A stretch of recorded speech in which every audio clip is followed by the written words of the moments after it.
Ya.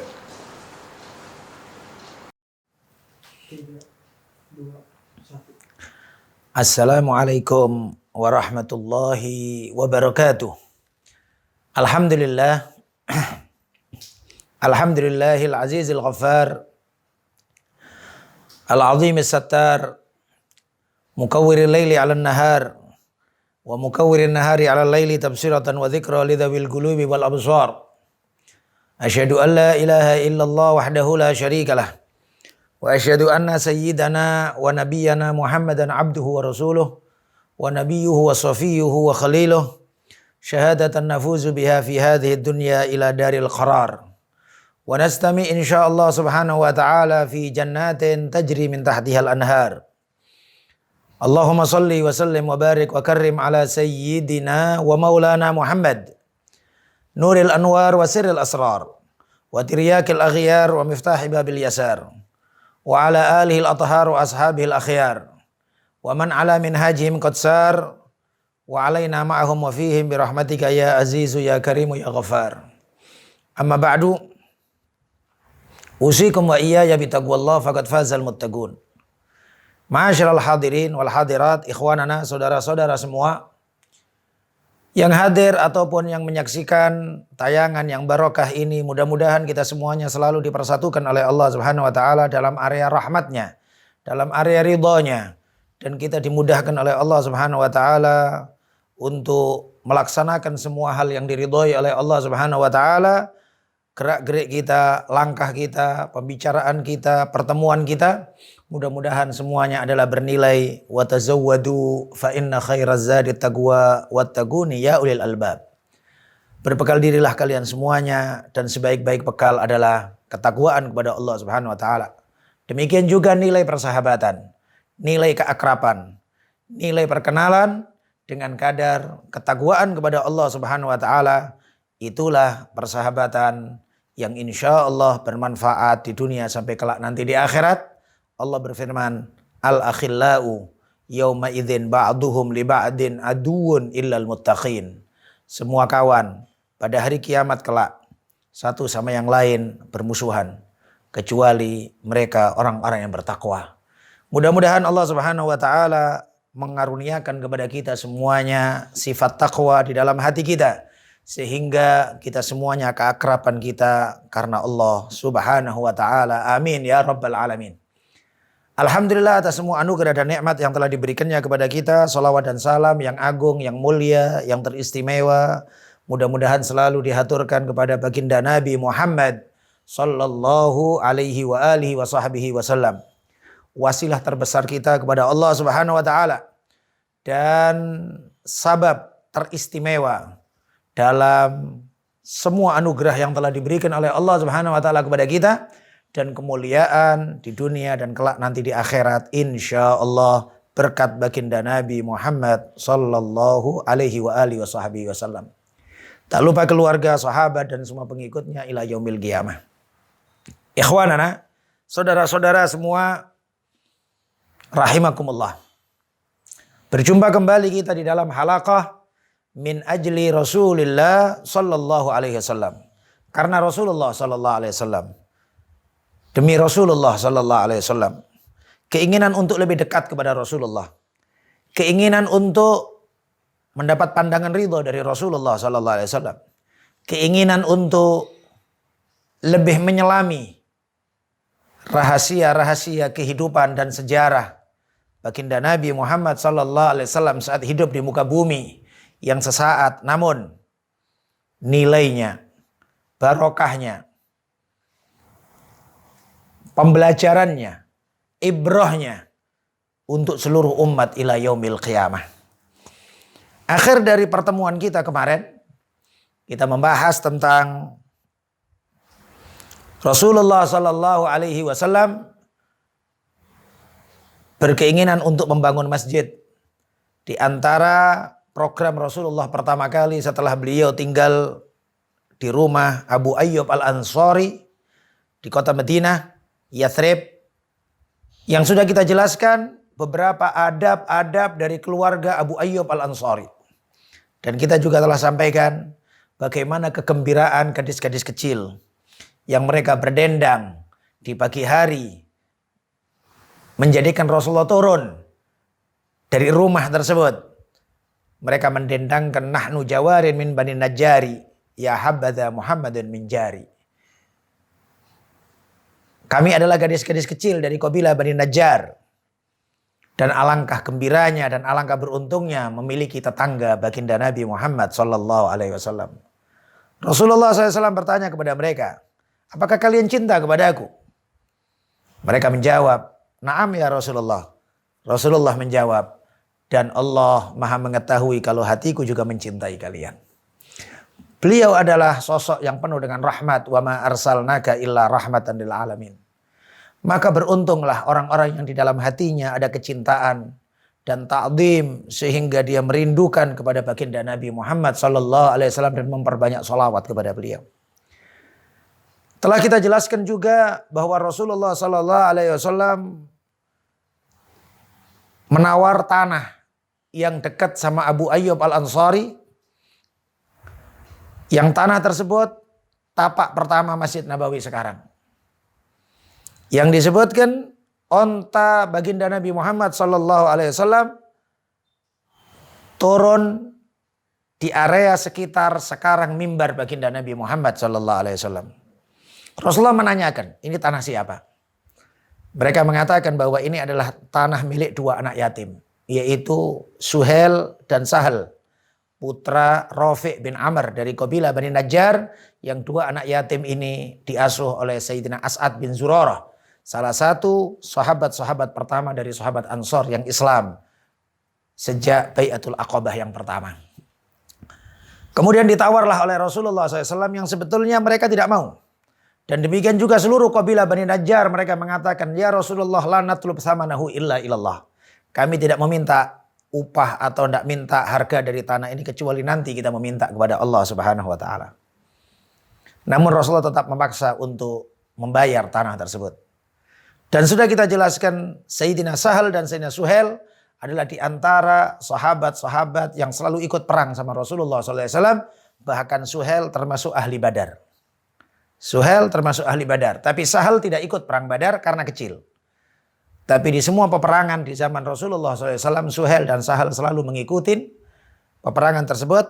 Dan beliau meninggal dunia di dalam kekhilafahan Sayyidina Umar bin Khattab radhiyallahu anhu warḍah. Kemudian Rasulullah SAW memerintahkan untuk merapikan tanah tersebut. Karena tanah tersebut awalnya adalah sebagai sudah kita sampaikan mirbad, sebagai tempat menjemur kurma dan tempat menjemur anggur dan lain sebagainya. Yang di situ juga ada beberapa pohon-pohon kurma yang tidak terawat. Demikian juga ada beberapa kuburan-kuburan kuno yang kemudian Rasulullah SAW perintahkan untuk kemudian digali dan diambil tulang-tulangnya dan dijauhkan untuk dimakamkan lagi selain tempat tersebut supaya masjid tersebut bersih, tidak kemudian mensujudin tulang-tulang atau mensujudin kuburan. Baginda Nabi Muhammad SAW memerintahkan untuk pembersihan.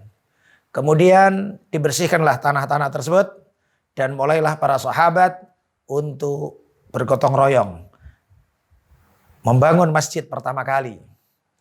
Dan tapak masjid tersebut yang asli dari zaman baginda Nabi Muhammad SAW. Kalau bagi orang yang pernah haji atau umroh, perhatikan tiang-tiang yang di atasnya ada tanda semisal tanda tali yang diikat. Semisal tanda tali simpul. Maka itu tiang-tiang itu adalah batas-batas masjid zaman baginda Nabi Muhammad sallallahu alaihi wasallam. Karena masjidnya baginda Nabi Muhammad sallallahu alaihi wasallam awalnya kecil, kemudian diperbesar setelah perang Khaybar di tahun ke-8 Hijriah. Kemudian diperbesar sedikit. Kemudian setelah itu sudah tidak ada pembesaran lagi atau pelebaran lagi sampai Rasulullah wafat. Di zaman Sayyidina Abu Bakar As-Siddiq tidak ada pelebaran masjid. Di zaman Sayyidina Umar bin Khattab dilebarkan ke sebelah kanan. Jadi kalau kita menghadap kiblat, maka ada pelebaran sebelah kanan. Itu pelebaran di zaman Sayyidina Umar bin Khattab. Kemudian di zaman Sayyidina Utsman bin Affan, pelebaran ke depan. Pelebaran ke depan mihrab. Jadi lebih kurang 3 shaf atau 4 shaf dari mihrab, ya, dari mihrab sampai ke depan. Itu zaman Sayyidina Utsman bin Affan. Tadi kita sampaikan bahwa baginda Nabi Muhammad sallallahu alaihi wasallam ikut juga bergotong royong, dan Rasulullah SAW juga mengangkat-ngangkat batu. Sampai disebutkan bahwa riwayat sebagian sahabat yang melihat baginda Nabi Muhammad SAW mengangkat-ngangkat batu sampai nampak perutnya beliau. Dan sampai disebutkan nampak perutnya beliau semisal tumpukan kitab. Jadi kalau umpamanya kita ngeliat apa perut Rasul tumpukan kitab, berarti nggak gendut gitu maksudnya ya. Berarti tidak gendut dan tidak besar, enggak. Tapi kayak tumpukan kitab berarti seakan-akan atletis. Banyak olahraga kayak dan Rasulullah tubuhnya bagus. Gal disebutkan sampai ada seorang sahabat kemudian mengatakan, innan nabi la in qa'adna wan nabiyyu ya'malu inna hadzal amalul mudallalu. Kalau kita duduk sedangkan Rasulullah SAW angkat-angkat batu, maka ini sungguh adalah amal yang sesat bagi kita. Maka kita pun juga harus semangat. Maka Rasulullah SAW bukan hanya sekedar menyuruh sahabat.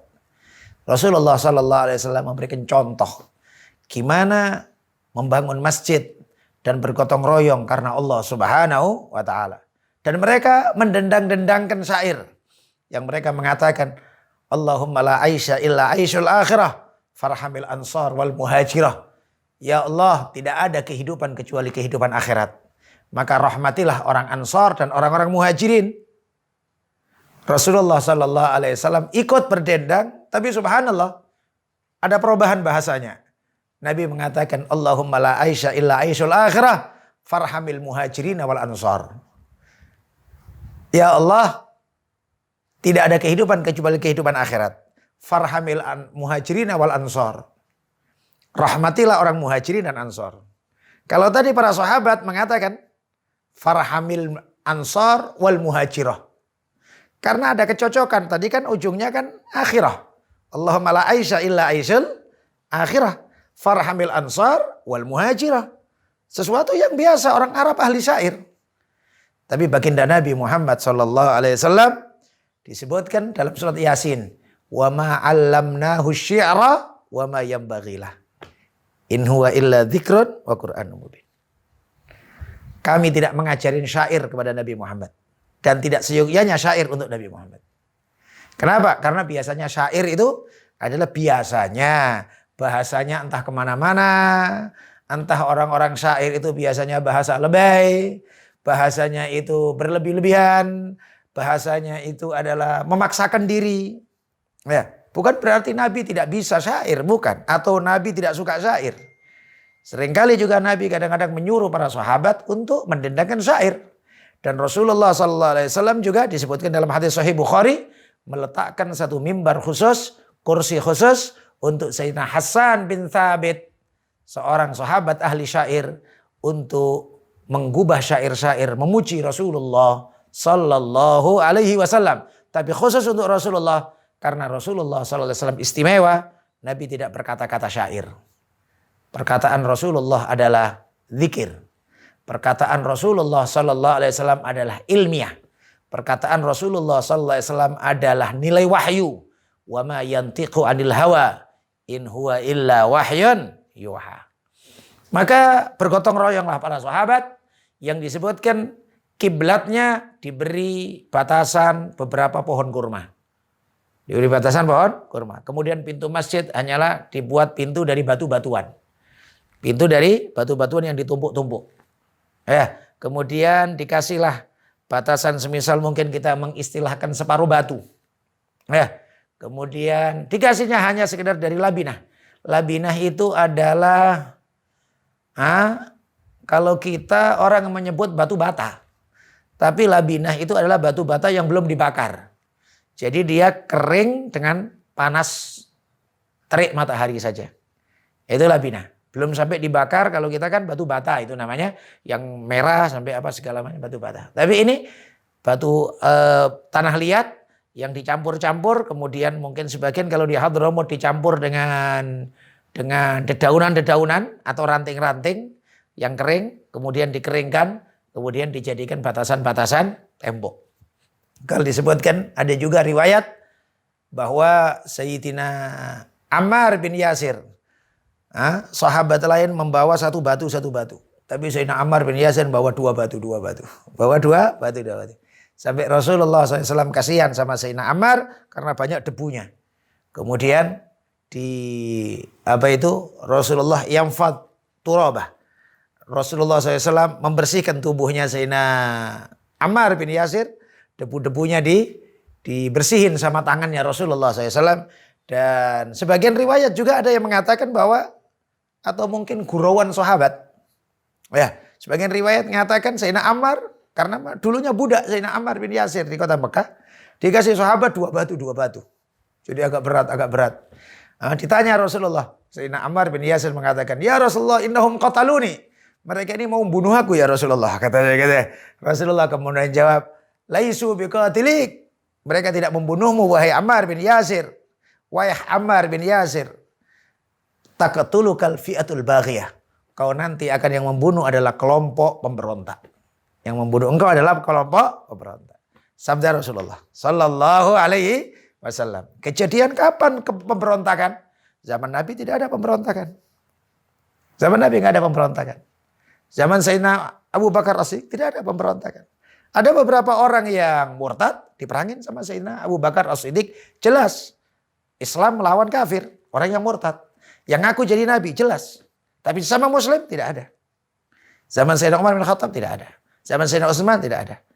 Zaman kekhilafan Sayyidina Ali bin Abi Thalib.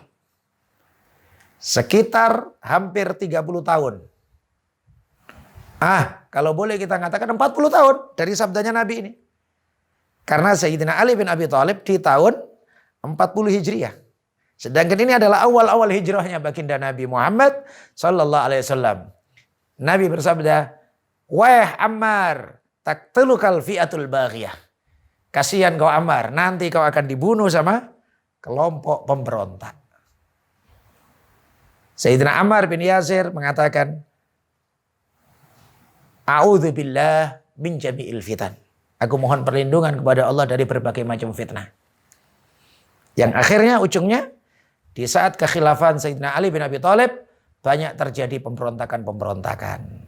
Terjadinya perang Siffin berlarut-larut. Kondisi politik yang tidak menentu. Sehingga sesama muslim berperang. Dan Sayyidina Ammar bin Yasir berada di kelompoknya Sayyidina Ali bin Abi Thalib. Dan beliau meninggal dunia dalam perang Siffin. Dibunuh oleh orang-orang yang memberontak. Sadaqa Rasulullah sallallahu alaihi wasallam.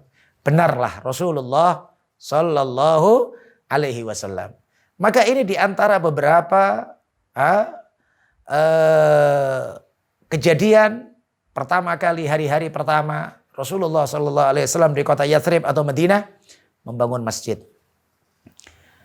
Dan pembangunan masjid selesai dalam sebagian riwayat 4 hari. 3 hari atau 4 hari. Karena hanya sekedar sedikit saja sebagai tanda setengah batu. Kemudian pohon-pohon. Kemudian ditumpuk-tumpuk batu dan lain sebagainya. Dibersih-bersihkan. Kayak gitu saja. Kemudian demikian juga Rasulullah SAW kemudian membangun 2 rumah untuk beliau. Atau disebutkan dengan kalimat hujrah bukan rumah. Hujrah itu kamar. Sehingga Al-Quran pun juga menyebut surat Al-Hujurat. Istilahnya memang bukan rumah. Alangkah sederhananya keadaan baginda Nabi Muhammad SAW, beliau dan untuk istri-istrinya juga. Namun di awal hijrahnya Nabi hanya membangun 2 kamar saja. Karena istrinya beliau pada waktu itu dua saja. Yaitu satu Sayyidah Saudah binti Zam'ah. Yang kedua adalah Sayyidah Aisyah binti Abi Bakar As-Siddiq. Cuman 2 saja. Waktu pertama kali hijrah Rasulullah sallallahu alaihi wasallam. Rumah Sayyidah Aisyah yang dekat dengan masjid yang sekarang menjadi makam Rasulullah sallallahu alaihi wasallam. Kemudian rumah Sayyidah Saudah. Ya, kalau disebutkan hanya sekedar rumah dan sangatlah sederhana sekali. Sehingga lebih kurang setengah batu, kemudian ditutup dengan beberapa pelepah kurma dan juga daun-daun kurma yang kering. Kemudian juga ada kain-kain dari bulu. Ditutup sedikit. Sangat sederhana, luar biasa. Yang andaikan Rasulullah Sallallahu Alaihi Wasallam mau untuk dibangun istana, akan bisa Rasulullah. Namun bagaimana keadaan Rasulullah Sallallahu Alaihi Wasallam dan sampai wafatnya beliau. Sampai wafatnya beliau. Rumah-rumah semisal itu. Bahkan disebutkan di dalam riwayat Imam Ahmad dan Ibn Majah bahwa Sayyidina Hasan Al-Basri. Sayyidina Hasan Al-Basri. Sayyidina Hasan Al-Basri sering berada di rumahnya Sayyidah Maimunah. Karena diasuh oleh Sayyidah Maimunah, salah satu istri Rasulullah SAW. Disebutkan dalam riwayat Imam Ahmad dan juga Ibn Majah. Ketika beliau di kekhilafahan Sayyidina Utsman bin Affan. Beliau hampir-hampir baligh pada waktu itu. Dan beliau mengatakan, aku kadang-kadang main untuk loncat sedikit dan kemudian tanganku tersentuh dengan atap rumah Sayyidah Maimunah. Bisa dibayangkan anak yang hampir baligh. Umur 13, 14. Meloncat. Kira-kira seberapa loncatannya? Dan beliau mengatakan Sayyidina Hasan Al-Basri, seorang tabi'in. Beliau, Sayyidina Hasan Al-Basri, tidak mendapati masa Rasulullah SAW. Beliau mengatakan, aku kadang-kadang main, lompat, kemudian tersentuh atap rumah Sayyidah Maimunah. Maka rumah yang sangat-sangat luar biasa sederhana. Bahkan disebutkan ucapan Sayyidina Hasan Al-Basri. Beliau mengatakan, andaikan rumah-rumah istri-istri Rasulullah SAW dibiarkan dan tidak dibongkar untuk pelebaran masjid. Karena terjadi pelebaran masjid di zaman Daulah Umayyah. Sehingga mengharuskan rumah-rumah Rasulullah SAW dibongkar total. Supaya masuk dalam perluasan masjid. Sayyidina Hasan mengatakan, andaikan rumah-rumah Rasulullah tidak dibongkar. Supaya umatnya mengetahui bagaimana kesederhanaan rumah baginda Nabi Muhammad Sallallahu Alaihi Wasallam sebagai bentuk iktibar buat kita. Sehingga kita mengetahui bahwa bukan hanya sekedar kesuksesan hidup itu dalam rumah, kesuksesan hidup dalam kendaraan, kesuksesan hidup itu adalah dalam kemewahan. Namun bagaimana kehidupan baginda Nabi Muhammad Sallallahu Alaihi Wasallam yang kita rasakan juga pun, apa yang kita miliki, ini adalah merupakan anugerah besar dari Allah Subhanahu Wa Taala. Mudah-mudahan kita bisa mensyukuri nikmat-nikmat yang telah diberikan oleh Allah Subhanahu Wa Taala. Hadza min fadli Rabbi liyabluwani ashkuru am akfur. Ini adalah anugerah dari Allah Subhanahu Wa Taala sebagai bentuk ujian buat kita semuanya. Apakah kita bisa bersyukur ataukah kufur kepada Allah Subhanahu Wa Taala? Naudzubillah. Apalagi yang kita harapkan kecuali kita berkeinginan untuk bisa ridho kepada Allah Subhanahu Wa Taala dan bersyukur kepada Allah Subhanahu Wa Taala di saat betapa banyak orang lebih mengejar-ngejar materi, kebendaan dan keduniawian. Mereka melupakan nilai dakwah kepada Allah, ilmu, ibadah, amal soleh yang kita diperintah oleh Allah Subhanahu Wa Taala hidup kita di dunia sebagai bentuk untuk memperbanyak amal soleh yang diridhoi oleh Allah Subhanahu Wa Taala. Wa ma khalaqtul jinna wal insa illa liya'budun. Maka setelah dibangunkan rumah untuk dua istrinya Rasulullah Sallallahu Alaihi Wasallam, maka Rasulullah Sallallahu Alaihi Wasallam pindah dari rumah Abu Ayyub Al-Ansari. Dan pastinya alangkah itu hari yang sangat menyedihkan untuk Abu Ayyub Al-Ansari. Namun bagaimanapun juga ya harusnya pindah. Bukan menetap di rumah Abu Ayyub Al-Ansari selama-lamanya. Tapi pindahlah Rasulullah di dalam kamar yang cukup sempit kayak gitu. Yang bisa kita bayangkan. Satu kamar Sayyidah Aisyah. Istri yang paling dicinta oleh Rasulullah. Kamarnya adalah sekedar cukup 4 makam. Makam pertama makam baginda Nabi Muhammad SAW. Makam yang kedua adalah makam Sayyidina Abu Bakar As-Siddiq. Makam yang ketiga adalah makam Sayyidina Umar bin Khattab. Dan yang keempat insya Allah nanti di akhir zaman makam Sayyidina Isa alaihi salatu wassalam. Mudah-mudahan kita semuanya bisa menggali sejarah Rasulullah SAW lebih dalam. Bertambah kecintaan kita kepada Rasulullah SAW. bertambah kerinduan kita kepada beliau, sosok baginda Nabi Muhammad sallallahu alaihi wasallam yang teragung, dan kita bisa napak tilas akhlak Rasulullah sallallahu alaihi wasallam, kepribadian Rasulullah sallallahu alaihi wasallam, dan himmah semangat Rasulullah dalam berdakwah, semangat Rasulullah untuk menyebar kebaikan, fikiran Rasulullah sallallahu alaihi wasallam untuk umat. Mudah-mudahan kita dikaruniakan oleh Allah Subhanahu wa taala kemudahan-kemudahan untuk meniru baginda Nabi Muhammad sallallahu alaihi wasallam. Mudah-mudahan halaqah ini diberkahi oleh Allah Subhanahu wa taala. Kita semuanya dalam lindungan Allah Subhanahu wa taala. Sehat-sehat walafiat semuanya insyaallah. Insyaallah kita berjumpa kembali di halaqah-halaqah berikutnya, tetap dalam halaqah min ajli Rasulillah sallallahu alaihi wasallam. Mudah-mudahan dalam ridha Allah Subhanahu wa taala, Allahumma ij'al jam'ana hadza jam'an marhuma wa tafarruqana min ba'dihi tafarruqan ma'suma. Ya Allah, jadikanlah pertemuan kami pertemuan yang penuh dengan rahmat, dan perpisahan kami selalu dalam lindungan-Mu ya Allah. Rabbana atina fid dunya hasanah wa fil akhirati hasanah wa qina adzabannar. Cukup sekian. Hadanallahu wa iyyakum ajmain wal afu minkum. Assalamualaikum warahmatullahi wabarakatuh.